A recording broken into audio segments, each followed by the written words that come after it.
السلام علیکم ورحمۃ اللہ وبرکاتہ۔ پہلا سپارہ الف لام میم سورہ بقرہ ہے اور آیت نمبر وہی کل والی 83 ہے۔ اعوذ باللہ من الشیطان الرجیم، بسم اللہ الرحمن الرحیم۔ وَإِذْ أَخَذْنَا مِيثَاقَ بَنِي إِسْرَائِيلَ، اور جب ہم نے لیا بنی اسرائیل سے وعدہ، لا تعبدون الا اللہ، کہ اللہ کے سوا کسی کی عبادت نہیں کرو گے، وبالوالدین احسانا، اور اپنے والدین کے ساتھ اچھا سلوک کرے گے۔ کل تک یہاں تک ترجمہ تھا، آگے ہے وذی القربیٰ، اور رشتہ داروں کے ساتھ اچھا سلوک کرو گے، والیتامیٰ، اور یتیموں کے ساتھ، والمساکین، اور مسکینوں کے ساتھ، وقولوا للناس حسنا، اور لوگوں سے اچھی بات کہو گے، واقیموا الصلاۃ، اور نماز قائم کرو گے، وآتوا الزکوٰۃ، اور زکوٰۃ ادا کرو گے۔ جی اب بات آتی ہے ذی القربیٰ۔ ذی القربیٰ کس کو کہتے ہیں؟ ذی القربیٰ کا مطلب ہوتا ہے رشتہ دار، قریبی، کنبے والے، خاندان والے۔ اچھا، اس کو رحم بھی کہتے ہیں، صلہ رحمی، نام سنا ہوگا آپ نے، صلہ رحمی۔ اب یہ صلہ رحمی کون کون سے رشتوں میں آتی ہے؟ تو اگر ہم ڈیٹیل میں جائیں تو اس کی لمبی فہرست ہے، لیکن جتنے بھی خاندان میں قریب ہوتے ہیں، ماما، چاچا، پھوپھی، تایا، خالہ، اور نانا، نانی، کزن جتنے ہوتے ہیں، خالہ زاد، مامو زاد، پھوپھی زاد، نامحرم کے علاوہ، محرم نہیں، یعنی نامحرم نہیں، محرم ہونا چاہیے، تو وہ سارے رشتے، ان سارے رشتوں میں صلہ رحمی موجود ہے۔ صلہ رحمی کا مقصد کیا ہوتا ہے؟ صلہ رحمی کا مقصد یہ ہوتا ہے کہ ہم کو یہ معلوم ہو کہ ہمارا کوئی رشتہ دار تنگ دستی میں تو نہیں ہے، کہیں بھوکھا تو نہیں سو رہا، کہیں اسے کسی چیز کی ضرورت تو نہیں ہے۔ اگر وہ بیمار ہو جائے تو اس کے عیادت پر جائیں، اگر وہ پریشان حال ہے تو اس کی پریشانی کو دور کرنے کی طاقت ہے تو دور کریں، نہیں ہے تو کم از کم تسلی تو دے سکتے ہیں۔ تسلی دینے بھی جانا چاہیے کہ بھئی آپ حوصلہ رکھو، ہمت رکھو، اللہ آسانی کرے گا، رستہ نکالے گا۔ یہ ہمدردی کے دو تین لفظ ایسے ہوتے ہیں جو انسان کے دل کو تسلی دیتے ہیں۔ کبھی کبھی ایسے حالات آ جاتے ہیں جو ہم کو لگتا ہے کہ کوئی بھی ایسا نہیں ہے جو ہمارے قریب ہو یا جو ہمارے ساتھ کھڑا ہو، اس وقت صرف ساتھ کی طلب ہوتی ہے کہ بھئی کوئی قریب ہو، کوئی ساتھ تو ہو ہمارے۔ پھر اگر کوئی آ کر یہ کہہ دیتا ہے کہ بھئی پریشان نہ ہو، ہم تمہارے ساتھ ہیں، تو یہ لفظ اتنا مرہم کا اثر کرتے ہیں کہ بندہ اس پریشانی سے نکلتا تو خود ہی ہے، ہمت تو خود ہی کرنی پڑتی ہے، برداشت تو وہ خود ہی کر رہا ہوتا ہے، لیکن یہ دو بول جو ہمدردی کے اور تسلی کے ہوتے ہیں، یہ انسان میں طاقت لے آتے ہیں، کیونکہ انسان جو ہے وہ ایک معاشرتی جانور ہے۔ معاشرتی جانور کا مطلب یہ کہ وہ اکیلا نہیں رہ سکتا، اسے ساتھ کی ضرورت پڑتی ہے، اور مخلص لوگ جو ملیں یہ بہت کم ہوتے ہیں۔ اس لیے سب سے زیادہ مخلص وہی ہوتے ہیں جو اپنے ہوتے ہیں۔ اپنوں کا ساتھ بہت بڑی چیز ہوتی ہے۔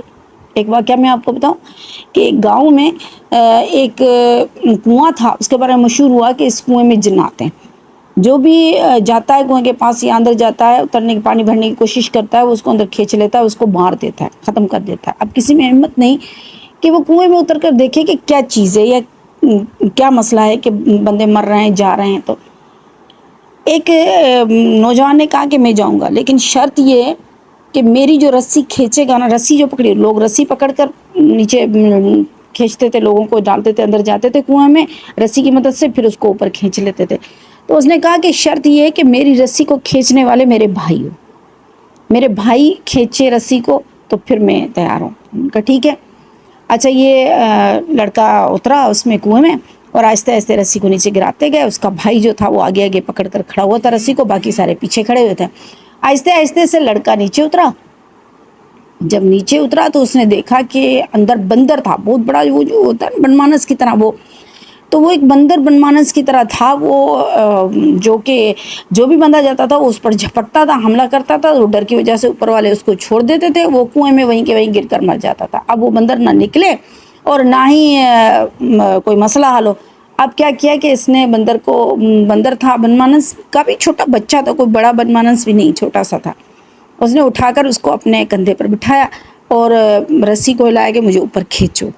اچھا، اب رسی کو کھینچنے لگے، کیونکہ کندھے پر وہ بندر تھا، تو جیسے ہی وہ رسی کے قریب ہوئی تو پہلے بندر نظر آیا، تو جیسے ہی بندر پر سب کی نظر پڑی، انہوں نے سمجھا یہ کوئی جن نے پتہ نہیں کیا ہے، انہوں نے جو دوسرے پیچھے کھڑے ہوئے تھے لوگ، انہوں نے سب نے رسیاں چھوڑی اور بھاگتے ہوئے چلے گئے۔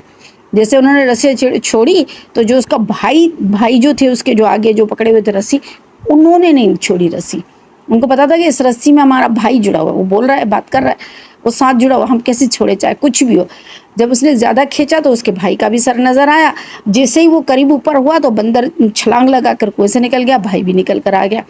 تو اس نے کہا دیکھو اگر دوست ہوتے کوئی بھی ہوتے تو وہ میرے لیے رسی کو چھوڑ دیتے، لیکن بھائیوں نے رسی کو نہیں چھوڑا، یہ شرط تھی. تو اپنے جو ہوتے ہیں نا وہ ایسی منزلوں میں ساتھ دے جاتے ہیں جہاں پر کوئی دوسرا ساتھ نہیں دے پاتا.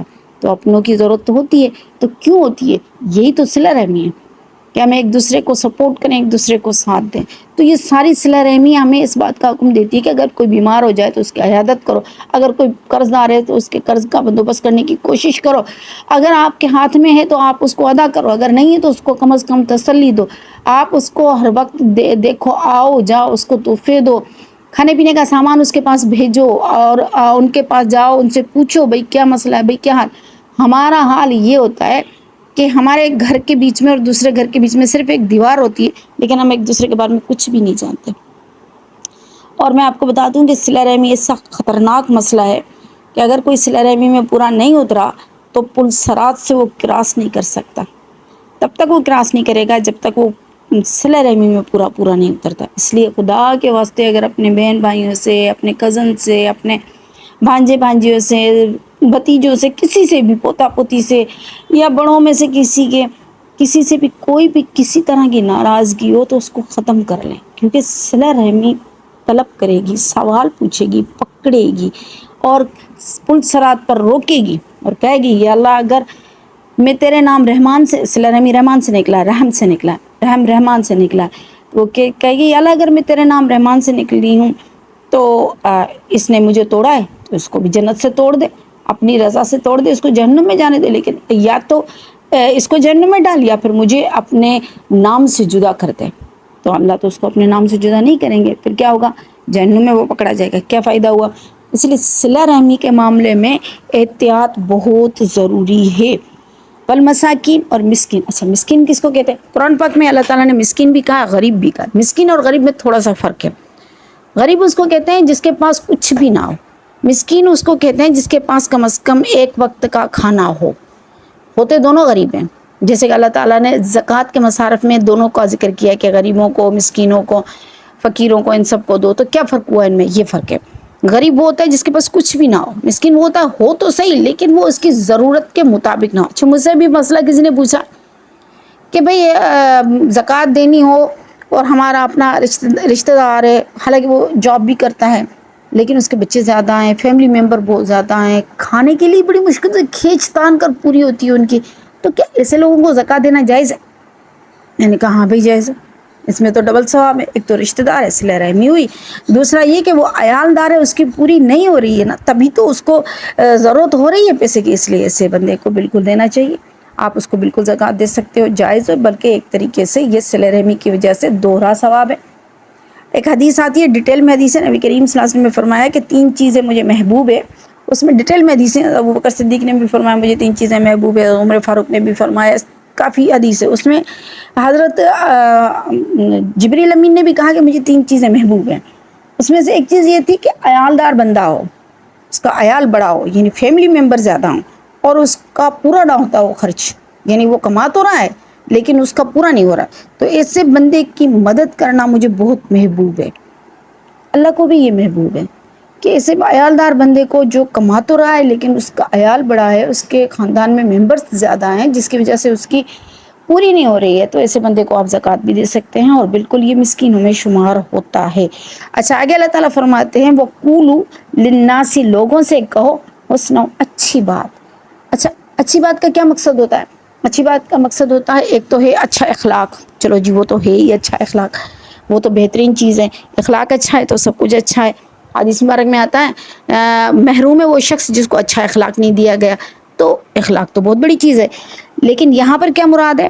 لوگوں سے اچھی بات کہو، اس کے 2 مفہوم ہو سکتے ہیں. ایک تو یہ کہ جب آپ سے کوئی کچھ مانگے تو آپ اس کو دو، لیکن اگر آپ کے پاس نہیں ہے تو اس سے اچھے طریقے سے معذرت کرو، جھڑکو نہیں. جیسے قرآن شریف میں پیچھے بھی اللہ تعالیٰ نے سورہ انفال میں فرمایا ہے کہ ولا جو مسکین ہے، جو سائل ہے، اس کو ولا تنہر، اس کو جھڑکو نہیں.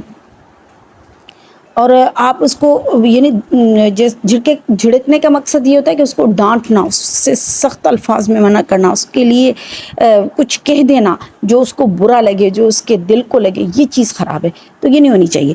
تو وقولوا للناس حسنا، اور لوگوں سے اچھی بات کرو، ویسے بھی اچھی بات کرنے کا حکم ہے کیونکہ اچھے اخلاق کا حکم ہے، لیکن اگر کوئی مانگے تو اس صورت میں تو اس سے اچھی طریقے سے معذرت کر لینی چاہیے۔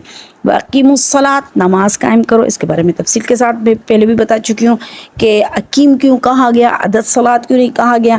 اچھا، وآتوا الزکوٰۃ، اور زکوٰۃ ادا کرو۔ زکوٰۃ ادا کرنا کیا ہے؟